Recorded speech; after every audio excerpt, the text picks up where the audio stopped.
Selamat siang semuanya, bagaimana kabarnya? Semoga semuanya berjalan dengan lancar ya. Oke, pada kesempatan kali ini, pada Hangout on Air kita kali ini, kita akan present mengenai kebijakan Google AdWords ya. Kita banyak kebijakan-kebijakan yang baru. Oke, sebelumnya kita memperkenalkan diri dulu Yosi ya. Nama saya Winston. Dan nama saya Yosi. Dan kita kerja di Google Singapore ya. Oke. Kita akan present mengenai kebijakan Google AdWords. Dan seperti biasa, kita akan bikin Hangout on Air kali ini sangat interaktif. Jadi jika teman-teman ada pertanyaan, isi aja di Q&A di bawah ini ya.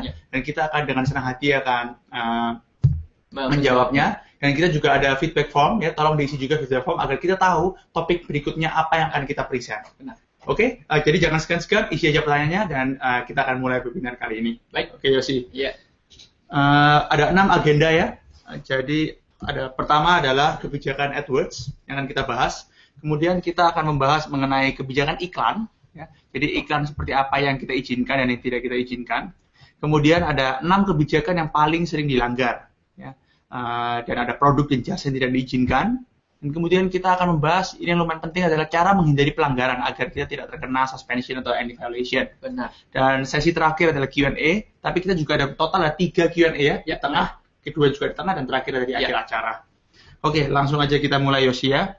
Dan ini satu hal lagi tadi kita sudah tekankan sebelumnya adalah tolong diisi feedback form dan survei-nya. Hal ini sangat berguna untuk feedback buat kita juga dan feedback topik apa yang akan kita bahas untuk kedepannya. Karena topik policy ini banyak di request karena beberapa minggu terakhir Yosi ya banyak sekali case masuk ya, mengenai pelanggaran policy. Jadi kita akan membahas mengenai policy ya kali ini. Oke. Silakan Yosi, langsung saja nih. Baik, jadi terima kasih Winston. Untuk kebijakan AdWords, saya cuma mau memberikan semacam filosofi atau prinsip di belakang kenapa kebijakan AdWords ada. Dari sudut pandang Anda para pengiklan, ini kebijakan AdWords ini diadakan karena ini akan menyangkut akun dan situs dan juga aset iklan Anda.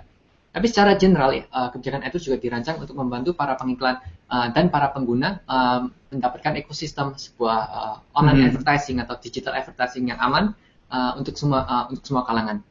Dan presentasi hari ini akan membahas beberapa poin utama yang menyangkut kebijakan yang paling sering dilanggar di Indonesia. Dan untuk kebijakan Google AdWords-nya yang secara lebih lengkap dengan terms and conditions-nya, Anda dapat mengunjungi halaman bantuannya di link tersebut. Nanti PowerPoint-nya bisa dilihat sendiri. Ya. Dan juga biasanya kalau teman-teman mau cari online, Google aja Google Support AdWords. Iya. Itu akan ada lengkap semua kebijakan. Tapi kalau misalnya terlalu panjang, misalnya terlalu rumit, kita ada di sini untuk membantu Anda dan juga ada Hangout ini untuk membahas semua poin-poin penting yang mungkin tidak sebelumnya terungkapkan dari kata-katanya. Oke, selanjutnya kebijakan Google AdWords secara legalnya dari tim Google AdWords kita membagikannya menjadi 4 area besar, yaitu konten terlarang yang menyangkut konten-konten yang tidak boleh sama sekali dipromosikan di jaringan Google, di jaringan periklanan Google AdWords. Kedua, itu menyangkut praktik terlarang, yaitu hal-hal yang tidak boleh Anda lakukan jika Anda ingin beriklan dengan kami secara jangka panjang. Ketiga, ini menyangkut tentang konten-konten yang dibatasi, yaitu konten yang dapat Anda iklankan, namun karena beberapa faktor pertimbangan kami, tim Google AdWords menyatakan bahwa ada pembatasan tertentu. Dan keempat, ini menyangkut hal yang lebih editorial dan menyangkut hal-hal teknis, yaitu menyangkut standar kualitas untuk iklan dan situs web Anda, sehingga terlihat profesional, sehingga akan membantu Anda lebih lanjut untuk mendapatkan bisnis objektif yang Anda inginkan. Oke, mantap sekali Yosi ya. Dan setelah itu Yosi telah membahas secara general ya, apa itu kebijakan AdWords. Dan setelah ini kita akan membahas mengenai kebijakan iklan. Tapi sebelumnya Yosi, saya ingin mengucapkan selamat datang bagi teman-teman yang baru saja ikut join. Ada beberapa lagi ikut join. Dan kalau misalnya teman-teman ketinggalan 5 menit pertama, nanti dapat ditonton lagi YouTube-nya. Ya. Kita akan otomatis recorded dan teman-teman dapat menonton YouTube-nya tentang webinar ini seluruhnya. Cuma lebih baik live, Yosi ya, karena mereka bisa menanyakan pertanyaan. Jika ada pertanyaan, kita nanti akan menjawab. Benar-benar kita encourage tanya aja pertanyaan sebanyak mungkin. Kita akan berusaha untuk menjawabnya dalam sesi Q&A. Benar. Oke, langsung aja kita ke next topic Yosi ya, kebijakan iklan. Oke, kebijakan iklan. Ada 5 kebijakan iklan yang ingin saya tekankan, yang ingin kami tekankan pada presentasi kali ini. Pertama adalah pancingan mengeklik atau image straight to click. Ya. Kedua adalah editorial. Ketiga adalah kapitalisasi. keempat adalah URL tayangan, dan terakhir adalah nomor telepon dalam teks iklan. Oke, jadi 5 ini yang sangat sering dilanggar, ya, dan kita akan coba membahasnya lebih dalam. Dan ini sebagai informasi aja, sebagian besar iklan akan ditinjau dalam waktu kurang dari 24 jam. Dan lebih dari hampir semuanya kita bisa tinjau dalam waktu kurang dari 4 jam ya. Tapi kita kasih jangka waktu bisa 24 jam untuk iklan-iklan tidak sensitif. Ya, iklan sensitif itu biasanya yang lebih berbau dewasa, atau obat-obatan, kita butuh waktu lebih dalam. Oke, langsung aja kita bahas. Yang pertama adalah kebijakan pancingan mengklik atau image click to click. Oke, jadi Google tidak mengizinkan perilaku iklan yang memancing pengguna untuk mengklik iklan. Ya. Contohnya iklan yang menyerupai peringatan sistem atau situs, iklan yang meniru atau menyerupai kotak dialog, pesan kesalahan dan lain-lain. Contohnya misalnya Mac Anda sedang rusak, ya kan? Bersihkan Mac Anda sekarang, ya. Kesannya kayak Mac Anda sedang terkena virus. Padahal nggak ada virusnya, tapi itu kita tidak izinkan di Google. Jadi jika lihat ada iklan tersebut, itu bukan dari Google. Ya, karena kita mau menjaga transparansi antara iklan mungkin ya. Jadi kalau orang mengklik tahu itu untuk apa dan tidak dan fokus kita selalu di user experience, ya kan? User experience. Dan yang terakhir adalah iklan tidak membedakan secara jelas antara iklan dengan konten. Jadi teman-teman dapat lihat ya di bawah ini, di bawah slides-nya itu ada beberapa contoh. Itu kita tidak izinkan sama sekali. Contohnya, kita bisa download. Hanya download dan hanya ada lambang download. Apa yang di-download tidak jelas. Apa yang mau di-play juga nggak jelas. Apa yang mau full upload juga nggak jelas. Jadi iklan gini pasti 100% kita tolak. Jadi jangan dibuat iklan seperti ini. Dan selain itu juga untuk dari persepsi pengiklan, kalau misalnya ada pengguna yang mengklik hal ini, kita lihat jangka panjangnya juga mungkin tidak akan berguna untuk bisnisnya Anda. Karena orang yang terbawa mungkin tidak berniat untuk mendapatkan produk Anda, namun karena terpancing, karena ada trik ini, makanya dia mengklik. Jadi kan jangka panjangnya juga tidak bagus untuk bisnisnya Anda. Oke, benar sekali. Dan berikutnya image click to click yang kedua adalah iklan harus dapat dibedakan secara jelas sebagai iklan dan terpisah dari konten halaman. Ya, oleh sebab itu, background iklan memiliki tampilan nuansa yang mudah dibedakan. Kemudian merek logo ya atau nama dapat diidentifikasi dengan jelas. Dan kemudian Anda bisa menambahkan batas garis yang jelas dengan warna yang berkontras dengan background iklan. Ya, untuk iklan dengan background hitam, putih, transparan. Contohnya, kalau misalnya ada suatu produk, ya, kalau misalnya nama produknya kecil, kayak nggak kelihatan, misalnya games, produk kita sebetulnya iklan buat games, ya kan, misalnya 728 kali 90. Setelah itu tidak ada nama gamesnya, hanya ada download now, download to play now, kita tidak izinkan. Jadi download to play now boleh, ya, tapi harus kecil. Yang dominan adalah orang harus tahu dengan melihat iklan tersebut apa yang dia di-download itu apa. Nah, apa nama gamenya. Ya kan? Jadi itu yang penting. Jangan lupa kalau misalnya downloadnya kecil aja di bawah kanan atau di bawah tengah. Tetapi nama produk harus jelas. Dan apa yang bisa didapatkan dari produk itu. Kalau tidak, kita akan tolak iklannya dengan alasan image click to click. Jadi teman-teman tahu kalau terkena, gambarnya saya bagus tapi terkena image itu klik, ya penyebabnya adalah karena itu. Ya. Oke. Dan berikutnya adalah editorial. Ya, jadi Google AdWords tidak memperkenalkan iklan teks dengan tanda baca yang tidak jelas atau tidak layak. Ya, contohnya tanda seru di iklan. Ya, lebih dari satu tanda seru dalam iklan. Oke, dan tanda baca atau simbol yang berulang. Jadi tanda baca yang diterima secara internasional diperkenankan di Google. Contohnya hotel bintang 5 ya, hotel 5 huruf bintang itu kita izinkan. 24 kali 7 operation itu kan standar internasional, maka kita izinkan. Oke, dan ini Yosi kita ada contoh ya. Ya, kayak kuis saja ya, ada 4 pilihan iklan, mana yang menurut teman-teman boleh dan mana yang tidak boleh. Kita beri waktu sekitar 20 detik ya untuk dilihat aja. Oke.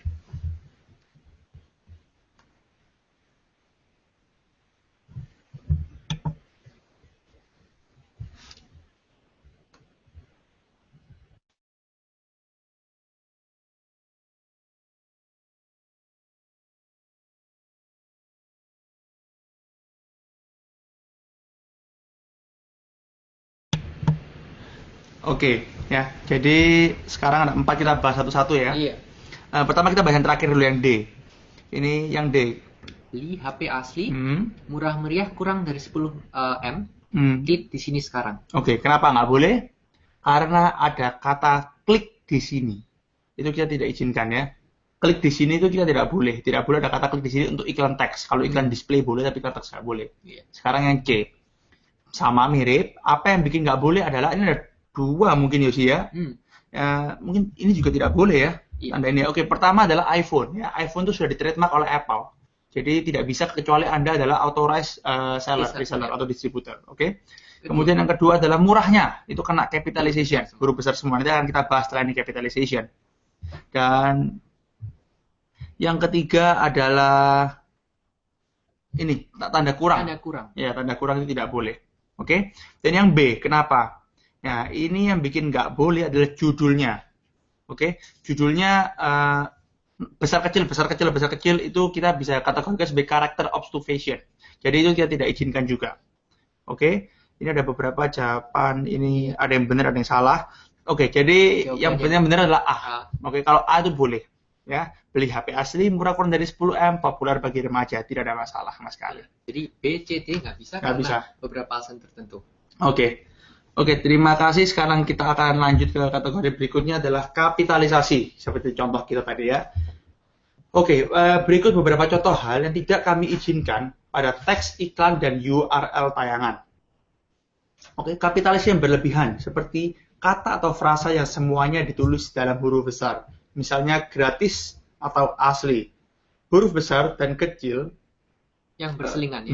Itu berselingan dalam kata-kata seperti pengiriman gratis. Kayak contohnya tadi ya, beli HP asli tidak boleh. Oke. Tapi kita ada pengecualian ya. Pengecualian adalah huruf besar seluruhnya diizinkan pada iklan dalam situasi berikut. Apa contohnya? Merek dagang, nama merek atau nama produk. Seperti AdWords, karena memang A dan W-nya diregister dengan huruf A dan W-nya besar. Atau misalnya singkatan seperti KTP, ASEAN, atau misalnya brand seperti Sony, ya kan? Itu kan yang huruf besar semua, memang boleh. Tapi kalau memang brandnya tidak huruf besar, ditulis huruf besar, tidak izinkan. Oke, kode kupon semua itu tidak izinkan. Ini namanya, kalau teman-teman tahu kenapa ketolak capitalization, ini penyebabnya gara-gara ini. Benar, jika ada kapitalisasi yang tidak standar. Oke, ya benar sekali. Dan berikutnya adalah URL tayangan, atau display URL. Jadi display URL harus sama dengan destination URL atau URL tujuan. Ya. Jika URL tujuan adalah hpku.com/abc, ya, jadi diarahkan ke halaman tertentu, URL tayangannya harus hpku.com. Cukup hpku.com saja, hanya main domain saja. Oke, hanya main domain saja. Yang kedua adalah satu URL per grup iklan. Satu URL tayangan per grup iklan. Jadi kalau dalam satu grup iklan ada satu toko sepatu.com dan satunya lagi sepatu.blogspot.com, ini kita pasti tolak dua-duanya karena nggak boleh. Ya, jadi kalau mau buat dua situs yang berbeda, pisahlah dalam dua kampanye yang berbeda. Oke. Dan yang terakhir adalah URL display maksimum 25 karakter. Benar. Oke. Sekarang kita akan ke pelanggaran terakhir yang paling sering dilanggar adalah nomor telepon dalam teks iklan. Oke. Google tidak memperkenankan ya nomor telepon di teks iklan. Namun Anda dapat menambahkan nomor telepon melalui ekstensi panggilan atau call extension. Ini fitur baru kita sudah beberapa tahun terakhir ya. Kita ada namanya call extension, ini boleh. Tapi tidak boleh ditaruh di baris pertama atau baris kedua iklan. Contohnya, teman-teman dapat lihat di sini. Beli handphone asli, murah dan populer, dimasukkan nomor HP-nya. Memang tujuannya bagus ya, agar supaya orang bisa kontak. Tetapi justru kita bilang, gunakanlah fitur ekstensi panggilan ya. Jadi bisa beli handphone asli, murah dan populer, ini bisa ditambahin satu baris lagi benernya. Misalnya garansi pengiriman gratis, misalnya seperti itu. Lalu nomor teleponnya, justru lebih bagus buat teman-teman sekalian. Dan salah satu keuntungan lain dari ekstensi panggilan juga bisa namanya di-track ya, atau bisa diukur. Jadi kalau misalnya orang mengklik di ekstensi panggilannya, itu orangnya akan langsung menelpon nomor Anda. Selain itu, semuanya terrecord. Iya, terrecord. Jadi bisa ter-track berapa banyak telepon yang masuk jika call ekstensinya muncul. Oke, jadi jangan masukkan nomor telepon dalam teks iklan, itu pasti akan ditolak. Oke, kita akan membahas mengenai 6 kebijakan yang paling sering dilanggar ya. Jadi sebentar kita akan munculkan muka kita dulu. Oke, jadi itu sudah kita bahas 2 topik pertama ya teman-teman sekalian ya. Setelah ini kita membahas 6 kebijakan yang paling sering dilanggar. Dan setelah itu kita juga membahas hal lainnya dan kita encourage teman-teman untuk melakukan pertanyaan. Tanya aja di Q&A ya, tanya aja, ketik aja di situ, nanti kita akan membahasnya. Oke. Dan jika teman-teman yang baru datang dan miss sebagian dari 20 menit pertama, itu dapat tonton YouTube-nya. Kita ada YouTube-nya, teman-teman dapat melihat siaran ulangnya. Ya, dan juga webinar-webinar kita sebelumnya juga. Benar. Jadi kita ada satu seri semuanya Hangout on Air dari tim Google AdWords Indonesia. Jadi kalau misalnya dari kebijakan ini ada pertanyaan misalnya mengenai AdWords, mengenai Analytics, itu semua sudah kita bahas di sebelumnya. Dan semua ini akan secara otomatis dipublish ke YouTube. Oke, benar sekali. Oke, sekarang Yosi akan membahas mengenai 6 kebijakan yang paling sering dilanggar ya. Oke, jadi salah satu 6 kebijakan yang paling sering dilanggar di Indonesia ini menyangkut kebanyakan mengenai praktik terlarang. Nah, apa itu salah satu dari 6 kebijakan itu yang paling sering dilanggar yang akan saya bahas pertama adalah mengenai misrepresentasi. Dan kedua itu mengenai namanya miracle cure claim atau klaim-klaim obat ajaib. Dan yang ketiga juga akan mengenai asas perangkat lunak atau dalam bahasa Inggrisnya software principles, yaitu menyangkut situs-situs yang memperdagangkan software atau aplikasi. Keempat juga mengenai low value content atau konten yang dikategorikan sebagai low value untuk sementara ini. Kelima itu menyangkut situs tidak bekerja. Dan keenam itu menyangkut pengumpulan dan penggunaan data di situs. Oke, baik. Untuk yang pertama, kita akan melihat mengenai misrepresentasi atau klaim yang dikategorikan misleading. Jadi apa itu mengenai klaim misrepresentasi, Winston? Klaim misrepresentasi itu menyangkut klaim-klaim yang di situs yang dianggap kurang begitu bagus. Kenapa kurang begitu bagus? Karena kita Google AdWords menganjurkan agar pengiklan mempunyai klaim di situs yang dikategorikan sebagai relevan, realistis, dan juga harus ada, dan juga dapat dipercaya. Artinya, kita tidak mengizinkan jika ada klaim atau testimonial, misalnya banyak ada orang-orang yang dulu menggunakan produk, terus memberikan semacam testimonial di situsnya, itu tidak boleh ada yang namanya misleading atau menjanjikan hal-hal yang terlalu spesifik atau hasil permanen yang tidak realistis. Jadi kata permanen itu udah pasti nggak boleh ya? Saya sering lihat tuh biasanya kayak memutihkan kulit secara permanen, memerahkan bibir secara permanen, atau rambut panjang secara permanen. Itu nggak boleh. Iya, soalnya kita untuk keamanan pengguna kita tidak boleh semacam membohongi mereka atau misalnya memberikan mereka harapan yang terlalu berlebihan. Dan beberapa contoh yang bisa kita lihat di sini, contohnya kurangi berat badan 5 hingga 7 kg dalam 2 bulan. Ini termasuk kategori terlalu spesifik. Memutihkan putih secara permanen, yaitu contoh keduanya, itu juga dikategorikan sebagai pelanggaran misrepresentasi karena ada kata-kata permanennya. Karena kita tidak bisa menjanjikan kulitnya akan selalu putih secara permanen. Yang contoh ketiga yaitu lebih panjang 5 cm dalam sekali pemakaian. Ini juga adalah klaim yang dikategorikan sebagai terlalu spesifik. Keempat, ini di model bisnis yang sedikit berbeda. Jika ada yang menjanjikan janji kaya 1 miliar tanpa modal dalam setahun, ini dianggap sebagai tidak realistis karena kurang dapat dipercaya. Karena tidak bisa menjanjikan agar semuanya dapat mendapatkan hasil serupa. Yang terakhir, jika ada SEO yang menjanjikan top 10, ini sama dengan pelanggaran kebijakan misrepresentasi karena janji tersebut bisa dianggap tidak realistis atau tidak terlalu dapat dipercaya. Dan untuk solusi, kami menganjurkan ada 4 hal, tapi untuk menyederhanakannya untuk para pengguna, kita menganjurkan Anda untuk menghapus klaim spesifik dan permanen di seluruh situs dan iklan. Kemudian untuk klaim-klaim atau testimonial yang umum, sebaiknya tambahkan disclaimer di setiap akhir klaim dan testimonial tersebut.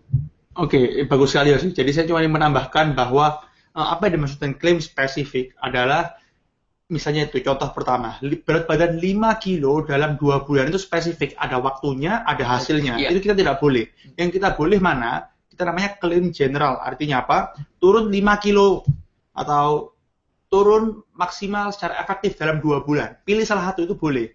Namun harus disertai disclaimer. Tetap ya. Jadi klaim spesifik tidak boleh.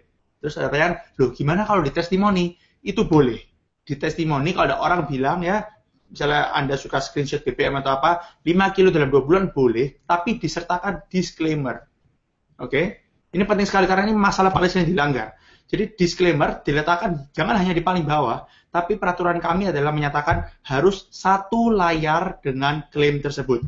Jadi kalau misalnya manfaat produk sampai 10, habis itu yaitu disclaimer-nya di bawahnya persis. Jangan taruh di halaman lain atau di halaman apa, tidak boleh. Teman-teman dapat kalau membuat satu aja bisa pakai hover ya.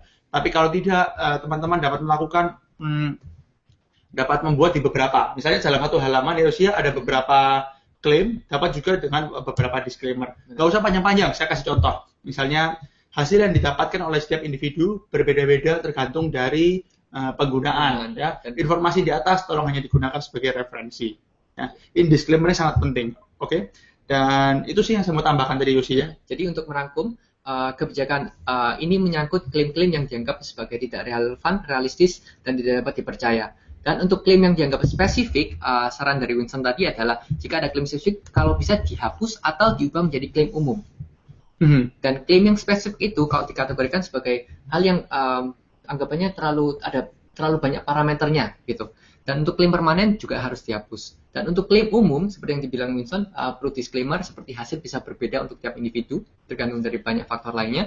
Dan disclaimer harus berada di lokasi yang berdekatan dengan klaim tersebut. Baik, jadi itu yang paling utama yang mau kita point out di sesi ini. Oke, kedua adalah ini menyangkut kebijakan misrepresentasi yang menyangkut klaim obat ajaib. Ini juga sama seperti sebelumnya, yaitu menyangkut klaim-klaim yang dianggap tidak realistis dan tidak memungkinkan. Contohnya adalah situs-situs yang menjual produk atau jasa terkait dengan penyakit degeneratif yang secara ilmiah atau saintifik belum dapat diobati atau dicegah. Contoh-contoh yang biasanya kami sering lihat adalah menyangkut menyembuhkan kanker, membunuh sel tumor, mengatasi hepatitis B dan C. Kata-kata yang kita etalisasi di sini adalah kata-kata yang kami anggap menjanjikan hasil yang terlalu muluk atau klaim yang terlalu tidak realistis, mencegah diabetes atau mengobati rematik atau menjadi solusi penyakit jantung dan stroke dan sebagainya. Dan solusi cepatnya adalah antara Anda bisa menghapus klaim bersifat klaim yang menyangkut sifat-sifat mencegah atau mengobati dari seluruh situs, atau Anda dapat menggantinya menjadi klaim yang mengatakan dalam teks iklannya atau dan teks situsnya, yaitu mempromosikan kemampuan produk untuk membantu proses perawatan dari penyakit tersebut. Jadi saya ulang, antara bisa dihapus klaim yang bersifat mencegah atau mengobati atau menjadi solusi dari seluruh situs, atau diubah menjadi membantu proses perawatan, misalnya membantu proses perawatan rematik. Itu boleh ya? Ya. Boleh. Jadi semoga itu bisa menjadi semacam klarifikasi untuk para pengiklan. Jadi kenapa kita ada namanya kebijakan representasi ini adalah kalau misalnya sakit perut atau pusing, minum Panadol, sakit perut apa? Beres. Ya, minum paracetamol apa semua beres. Tapi kalau kanker, obat ini dapat menyembuhkan kanker. Itu nggak mungkin misalnya sampai sekarang pun belum ada obat yang menyembuhkan kanker ya kan? Iya. Kalau misalnya kanker sudah sembuh ya nggak ada orang meninggal gara-gara kanker. Jadi apa yang tujuannya adalah agar nanti suatu saat jika orang membeli produk Bapak, kemudian bersitegang dengan Bapak mengenai kenapa saya nggak sembuh? Padahal klaimnya dapat menyembuhkan kanker. Nah, itu makanya kita tidak izinkan untuk penyakit-penyakit yang kita kategorikan degeneratif dan berat, ya, seperti kanker, tumor, hepatitis, sakit jantung, apalagi glukoma, asam urat, pokoknya penyakit-penyakit yang berat yang belum ditemukan pengobatannya di dunia modern, kita tidak izinkan. Jadi kita tolong kalau bisa dihapus kata mencegah dan mengobati dan diganti menjadi membantu proses perawatan. Ya, untuk kebaikan para pengguna dan juga Anda sebagai untuk semua, dan untuk Google juga, ya kan? Jadi semuanya agar kita menciptakan ekosistem yang lebih bagus. Oke, berikutnya Yosi. Berikutnya ketiga, ini menyangkut software principles atau asas-asas perangkat lunak. Jadi Google AdWords mengharuskan pengiklan untuk memenuhi persyaratan tertentu menyangkut kejelasan, transparansi, dan kontrol untuk pengguna terkait dengan software tersebut. Contohnya, jika ada iklan dan situs web yang dirancang untuk mempromosikan software download atau aplikasi lainnya, yang bisa dilakukan jika pernah mendapatkan penangguhan karena software principles, ini artinya Anda dapat menambahkan beberapa hal berikut. Contohnya, hal-hal informasi mengenai about the product atau tentang produk tersebut. Juga bisa ditambahkan terms of conditions atau end user license agreement atau EULA gitu anggapannya. Terus juga harus ada instruksi mengenai cara menginstall dan juga yang paling penting cara menguninstall jika pengguna beranggapan software ini tidak lagi relevan untuk mereka. Keempat, juga harus ada informasi yang jelas mengenai download file name-nya di link download tersebut. Jadi pengguna tahu apa specifically yang mereka sedang akan di-download oleh mereka di situs tersebut. Dan terakhir, ini juga menyangkut informasi alamat fisikal dan informasi kontak perusahaan. Ini termasuk untuk hal-hal seperti yang berkaitan dengan misalnya kredit, finansial, meskipun tidak dibahas di sini, tapi informasi alamat dan informasi kontak perusahaan ini akan amat penting jika mereka membutuhkan bantuan dan juga jika mereka menginginkan klarifikasi selanjutnya. Jadi asas ini berlakukan untuk sekali lagi menjaga keamanan pengguna yang dapat mendapatkan kejelasan dan transparansi mengenai hal apa yang sedang mereka beli atau mereka transaksikan di sebuah dunia online di situs Anda. Oke, mantap sekali Yosi. Oke, jadi kita akan move on ke selanjutnya, yaitu mengenai low value content. Dan low value content ini mencakup iklan dan juga situs yang iklan-iklan yang mengarahkan pengunjung ke sebuah situs yang dianggap sebagai kurang memiliki konten yang unik. Contohnya di sebelah kiri adalah salah satu contoh sebuah situs yang berisi dengan sebuah konten mengenai wisata kafe Indonesia di www.tourcafeindonesia.com. Namun cuma ada satu di sebelah kiri atas itu yang berisikan konten yang relevan mengenai tour. Sisanya mengenai iklan, misalnya iklan laptop, iklan mengenai bola lampu, iklan mengenai kursi, jadi macam-macam. Di sebelah kanan ada wisata kafe Indonesia, di mana di sana tertuliskan www.tourcafeindonesia.com, berisikan dengan konten yang sebagian besar berisikan mengenai kafe, minuman, makanan yang relevan dengan iklan yang sudah disediakan, dan juga penuh dengan konten yang unik. Jadi dari sudut pandang para pemirsa, mana yang menurut Anda akan diizinkan di Google AdWords? Tentu saja iklan yang di sebelah kiri tidak akan diizinkan, situs yang di sebelah kiri tidak diizinkan, namun yang kanan diizinkan karena di sana terdapat konten yang unik dengan rasio antara iklan dan konten yang cukup reasonable atau sensible. Dan untuk sebagai pedoman, ada 3 hal yang perlu diketahui jika jika situs Anda ditangguhkan karena low value content, yaitu pertama, coba buat konten yang unik dan tidak di copy paste dari situs lain. Misalnya, jika ada Anda melihat sebuah situs yang kelihatannya bagus, jadi saya copy paste artikelnya, saya paste di punya saya. Itu kan namanya menjiplak atau plagiarisme. Jadi sebaiknya untuk situs Anda sendiri, properti Anda sendiri, buatlah konten yang unik dan tidak copy paste dari sumber lain. Dan kedua, juga untuk mengenai display atau desainnya, perhatikan rasio antara iklan dan konten. Pastikan bahwa sebagian besar tujuan dari situs itu adalah untuk memberikan konten yang unik dan bermanfaat untuk para pengguna. Ketiga, juga perjelas model operasional bisnis Anda. Jika model operasional bisnis Anda bersifat tidak jujur atau tidak bagus, itu juga akan kita tangguhkan. Oleh sebab itu, mari kita maintain ekosistem yang bagus dengan memperjelas model operasional bisnis Anda, sehingga para pengguna yang mengunjungi situs Anda pun bisa mendapatkan informasi dan kejelasan dan kepercayaan diri ketika menggunakan situs Anda. Oke, benar sekali Yosi. Jadi itu tentang low value content ya. Sekarang kita akan membahas mengenai situs tidak bekerja. Ya, ini pelanggaran yang sebenarnya pengiklarannya nggak salah, tapi nggak sengaja melakukan pelanggaran ini. Artinya apa? Ini adalah Google AdWords tidak mengizinkan iklan yang mengarahkan ke situs yang tidak bekerja atau tidak memiliki domain yang valid. Ya. Contohnya seperti dapat teman-teman lihat adalah 404, the page cannot be found. Ini penyebabnya biasanya kenapa? Adalah pertama, domainnya mati, lupa di extend, ya, domainnya expired sehingga lupa di extend. Jadi situsnya nggak bisa dibuka. Dan yang kemudian yang kedua, misalnya hostingnya ada servernya ada maintenance, ya, servernya ada maintenance, misalnya 1 hari nggak bisa dibuka, sistem kalian berusaha crawl, gagal. Jadi kena juga situs tidak bekerja atau site not working. Atau yang ketiga misalnya hostingnya habis, expired, ya nggak di extend. Nah itu juga bisa terkena jadi problem. Jadi atau situsnya dalam perbaikan masihan, jadi belum live tapi sudah diiklan di AdWords, itu juga kena. Ya. Kenapa kita suspend situs yang seperti ini? Adalah ini demi kebaikan teman-teman sekalian. Jadi bayangkan, misalnya teman-teman memiliki iklan, orang mengklik iklan itu, calon pelanggan, tapi masuk ke situs the page cannot be found. Ya kan? Teman-teman terbayar, tapi nggak ada konversi atau nggak ada potensial online sales atau conversion. Jadi teman-teman yang bakal rugi sendiri dan buang-buang uang. Oleh sebab itu kita biasanya situsnya kita stop dulu, kita suspend dulu. Sampai teman-teman beres, nanti baru kita lanjutkan lagi.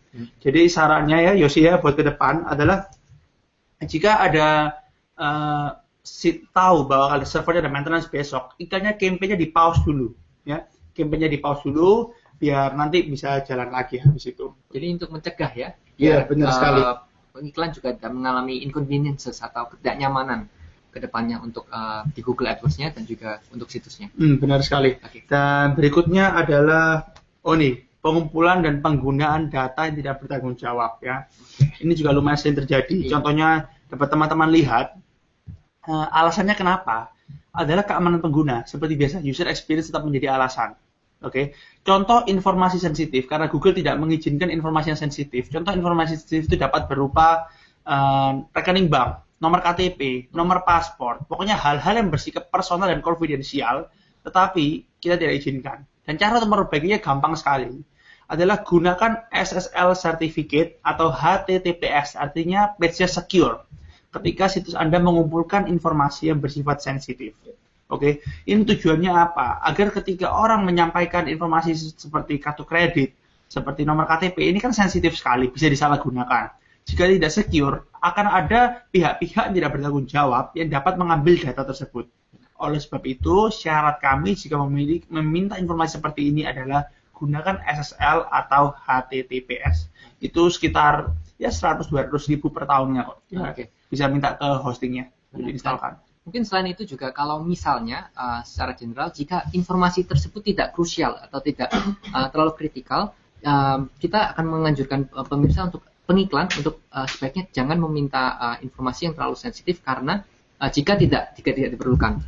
Jadi sekali lagi permintaan informasi, request informasi tersebut jika memang sangat diperlukan baru bisa dipasang atau diminta di situsnya, kemudian pasang SSL. Namun jika tidak diperlukan, saran kami terbagus adalah sebaiknya jangan altogether meminta informasi-informasi yang bisa disalahgunakan oleh orang. Karena kalau misalnya orang memasukkannya di situsnya Anda misalnya, lalu informasi tersebut karena keamanan yang kurang begitu canggih atau kurang begitu lengkap diambil oleh pengguna, yang akan disalahkan juga kemungkinan besar akan adalah pengiklan atau pemilik situs tersebut yang tidak secara hati-hati menjadi good steward dari informasi tersebut.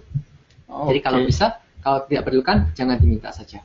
Oke, benar sekali. Dan berikutnya adalah data untuk remarketing ya, atau pemasaran ulang. Jadi produk ini terkait dengan permintaan informasi yang sebelumnya ya. Iya. Oke. Jadi ada beberapa produk yang kita tidak izinkan ya. Itu produk-produk yang bersikap sensitif. Contohnya adalah yang berhubungan dengan kepercayaan, agama, politik, perjudian, obat prescription, dewasa atau adult content, kesehatan, atau kemampuan finansial dan rating kredit. Ya. Jadi untuk remarketing, kita policy-nya bakal lebih strict. Kita bakal banyak sekali produk-produk yang kita tidak izinkan demi user experience itu sendiri. Contohnya yang mungkin teman-teman bertanya kenapa nggak boleh adalah seperti shampoo anti ketombe. Kita tidak izinkan untuk remarketing. Iklan display, iklan search boleh. Tapi iklan remarketing kita tidak izinkan. Kenapa? Karena itu bersikap sensitif. Jadi kalau muncul, itu mungkin bagi sebagian orang tidak apa-apa. Tapi bagi sebagian orang itu bisa offended. Ya kan, loh. Ini kenapa saya dikejar-kejar iklan anti ketombe terus, padahal saya cuma cari sekali. Karena ini adalah informasi yang dianggap personal dan bisa diidentifikasikan kembali ke orang tersebut. Iya, atau misalnya obat pengurus badan. Iya. Atau misalnya rambut rontok, itu kita tidak izinkan semuanya. Dan untuk menjaga netralitas dari kami Google AdWords dan juga keamanan pengguna jika mereka sedang menge-surf di internet, kita tidak mengizinkan data-data sensitif untuk digunakan untuk remarketing. Iya, jadi kalau misalnya ada seperti itu, kalau ada data seperti itu baru digunakanlah display biasa atau search biasa. Iya. Oke, ini kita akan berikutnya adalah sesi Q&A. Jika ada. Oke, teman-teman sekalian, kita benar-benar encourage tolong isi pertanyaan ya. Meskipun kita tahu topiknya policy, biasanya kalau policy itu selalu pertanyaannya kurang terlalu banyak. Kalau topiknya tentang remarketing, conversion semuanya masuk semua. Tapi kita encourage kalau ada yang kurang jelas, tolong tanyakan aja ya. Kita akan berusaha akan menjawabnya Yosi ya. Oke, sebentar kita akan kasih waktu sekitar 1 menit dulu ya untuk mengumpulkan pertanyaannya. Oke.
Oke, kita akan lanjut lagi. Ini ada beberapa pertanyaan.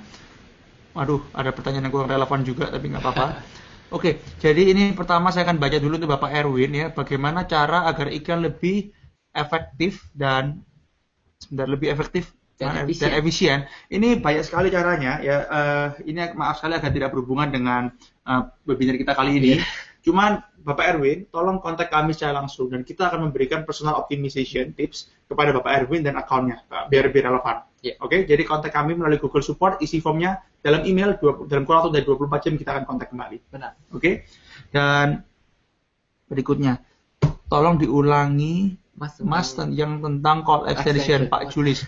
Oke, jadi yang tentang call extension adalah kita tidak mengizinkan nomor telepon dalam teks iklan. Itu kita tidak izinkan. Jadi apa alternatifnya adalah dengan menggunakan call extension. Oke, call extension itu adalah seperti ini. Headlines, baris pertama, baris kedua, URL, call extension setelah itu. Jadi kalau orang membuka dari handphone ya, di telepon langsung bisa menyambung, langsung diklik. Dan dikenakan biaya berapa sama dengan biaya klik ya, CPC biayanya. Dan orang bisa langsung telepon. Jadi itu kelebihannya call extension. Dan call extension juga bisa ditandai atau bisa diketahui, dinotis dengan jelas karena itu akan berwarna biru. Yaitu sebuah link, jadi akan bisa lebih jelas kelihatan oleh para pengguna. Oke, ini ada satu pertanyaan lagi, setelah itu kita lanjut. Kalau di website pada bagian profile member diharuskan untuk upload KTP, KK, apakah harus menggunakan KTP juga? Jawabannya iya untuk Ibu Joan. Meskipun harus upload data sesuatu atau apapun, pokoknya apapun yang berhubungan dengan sesuatu yang personal dan konfidensial dan bersifat sensitif, kita menyarankan untuk menggunakan HTTPS atau SSL certificate. Karena itu menyangkut perpindahan data dari komputernya para profile membernya menjadi ke punya servernya Anda. Dan pada perjalanan itu ada kemungkinan bisa direkas atau dihack oleh orang, dan kita mau menjaga agar itu tidak terjadi melalui pengamanan tambahan. Oke, thank you. Dan sekarang berikutnya kita akan lanjutkan ya Yosi ya. Tetap kasih pertanyaan ya teman-teman sekalian. Oke, produk dan jasa yang tidak diizinkan. Benar. Dan ini menyangkut konten yang terlarang atau yang dibatasi. Jadi ini sebenarnya cukup logical atau cukup sensible. Ini sebenarnya tidak something yang out of the blue. Ada beberapa konten yang tidak diizinkan untuk diperdagangkan di jaringan periklanan Google AdWords. Contohnya nomor satu adalah produk dan layanan yang dianggap berbahaya. Contohnya adalah senjata api dan komponennya, pisau berbahaya, narkoba dan sebagainya. Karena ini sekali lagi kita mau menjaga ekosistem masyarakat beyond, lebih dari cuma di online tapi juga di seluruh Indonesia. Kita mau menjaga ekosistem yang aman dan sehat untuk semua kalangan. Kedua, kita juga tidak mengizinkan barang palsu, barang-barang yang bermerek yang dianggap terlalu murah atau misalnya jiplakan, itu juga tidak diperbolehkan. Ketiga, kita juga tidak mengizinkan konten yang dianggap tidak patut atau menyinggung. Contohnya adalah konten yang bersifat diskriminasi dan intimidasi, lalu juga konten yang bersifat berbau kebencian, kasar, dan kekerasan. Bahkan ketiga juga objek-objek yang berkaitan dengan misalnya organ hewan langka seperti ikan hiu, gajah, badak, ikan paus, kura-kura, dan serupa. Itu juga tidak diperbolehkan karena ini dianggap konten yang tidak patut atau menyinggung.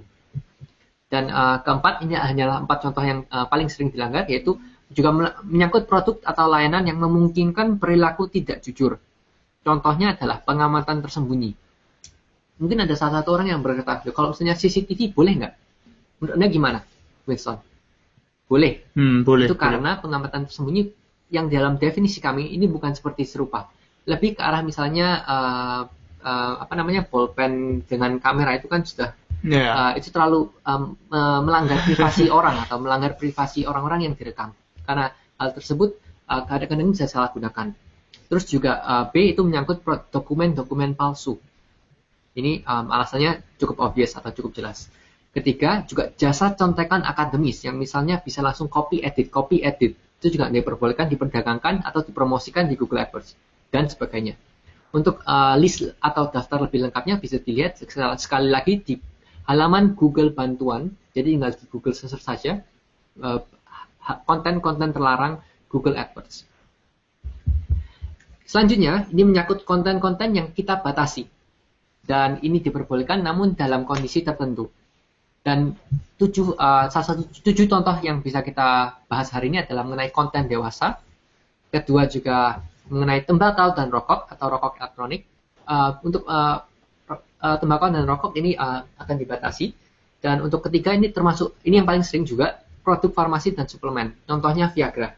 Dan ada halaman berikut untuk khusus para pemirsa yang pengiklan yang mau tahu lebih lanjut mengenai bagaimana cara mempromosikan farmasi dan suplemen, terletak di link tersebut. Nanti akan bisa diklik di dalam slides yang akan kita bagikan pada akhir dari Hangout ini. Dan terutama ini paling penting, jika Anda kurang yakin apakah mau menambahkan farmasi atau suplemen ini ke dalam situs Anda, cek dulu status suplemen dan obat farmasi tersebut di www.legitscript.com. Ini sebuah online directory online yang digunakan secara global untuk mengecek bagaimana status kelegalitasan dan keamanan dari obat dan farmasi tersebut. Jadi ada yang mungkin diboleh di beberapa negara, ada yang mungkin cuma diperbolehkan di negara-negara tertentu. Jadi ini yang perlu Anda cek sebelum menambahkan produk farmasi dan suplemen tersebut ke dalam situs Anda dan dipromosikan ke Google AdWords.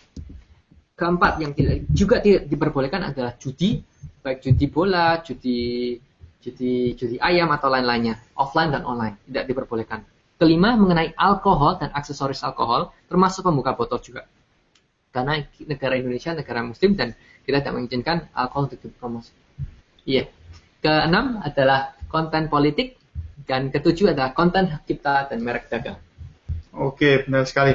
Dan berikutnya kita akan membahas yang topik terakhir adalah cara menghindari pelanggaran. Tapi sebelumnya, untuk teman-teman yang harus pergi, saya bilang jangan dulu. Dan kalau misalnya harus pergi, sekarang urgent ada meeting atau bagaimana, tolong diisi surveinya, karena jika tidak diisi feedback formnya, kita tidak akan bisa membagikan alamat email Anda. Slides-nya itu. Slides hanya akan dibagikan kepada teman-teman yang mengisi feedback form tersebut. Dan meninggalkan alamat emailnya di akhir survei feedback itu, sehingga kita bisa mengirimkannya secara personal dan individu ke Anda. Oke. Dan cara menghindari pelanggaran. Ini penting, pertama adalah yang paling sederhana adalah manfaatkan halaman bantuan atau help center resources. Karena sebenarnya semua policy kita, saran-saran dan tips optimasi semuanya ada di help center dari AdWords itu sendiri. Oke. Dan juga pastikan bahwa situs atau akun Anda mengikuti kebijakan Google AdWords ya. Jadi gunakanlah help center resource, benar-benar maksimalkan help center resource itu. Oke. Dan berikutnya adalah ini adalah sedikit proses yang teman-teman dapat tahu ketika situs atau iklan Anda melanggar kebijakan. Oke. Jadi pertama, iklan atau situs ditolak. Apa yang Anda lakukan adalah hubungi kami segera. Oke. Setelah itu kita akan mengkontak teman-teman dan lakukan perbaikan dan hubungi kami kembali. Setelah itu, kita ada tim spesialis, jadi ada tim khusus yang akan meninjau ulang iklan atau situs Anda. Oke. Dan jika sudah tidak ada pelanggaran, tim spesialis akan melepas situs atau akun Anda dan iklan atau situs Anda akan berjalan kembali. Jadi ini sekilas prosesnya. Jadi apapun yang harus teman lakukan adalah hubungi kami segera. Dan hal yang perlu diingat ketika menghubungi tim kami adalah jangan lupa masukkan ID atau akun ya. Dan jika teman-teman MCC atau PKS masukkan ID anak akunnya. Oke. Kemudian adalah situs yang dimaksud. Ya, misalnya teman-teman ada banyak situs ya.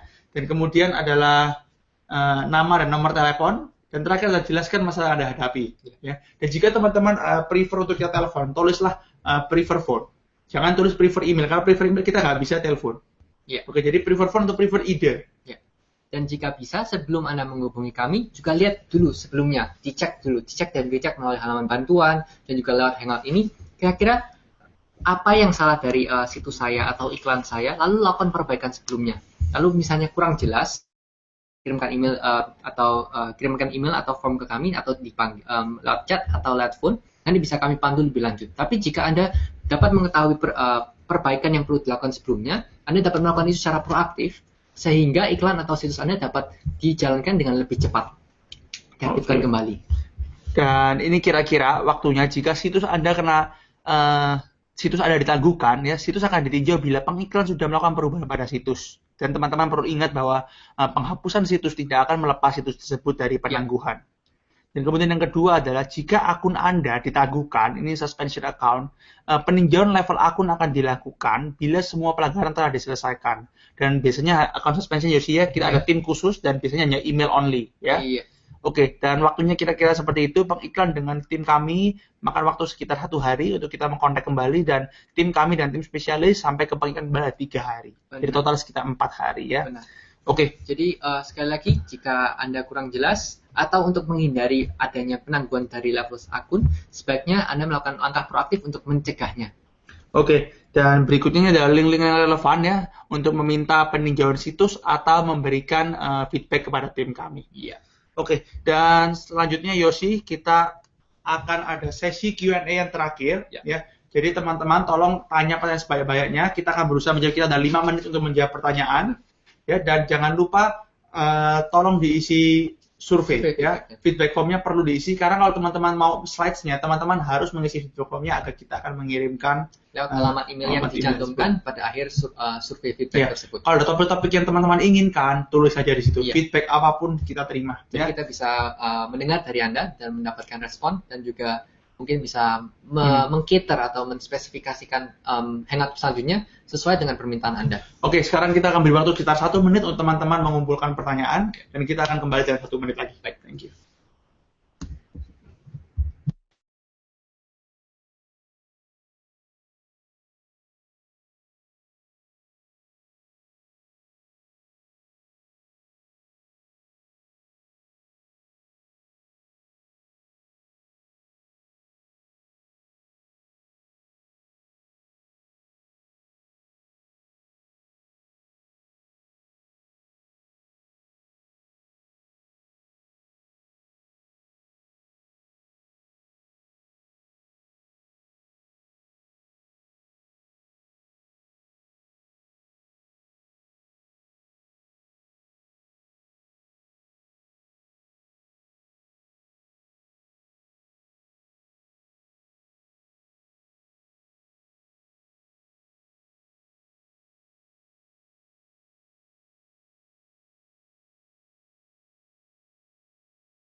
Baik, jadi selamat datang kembali para pemirsa.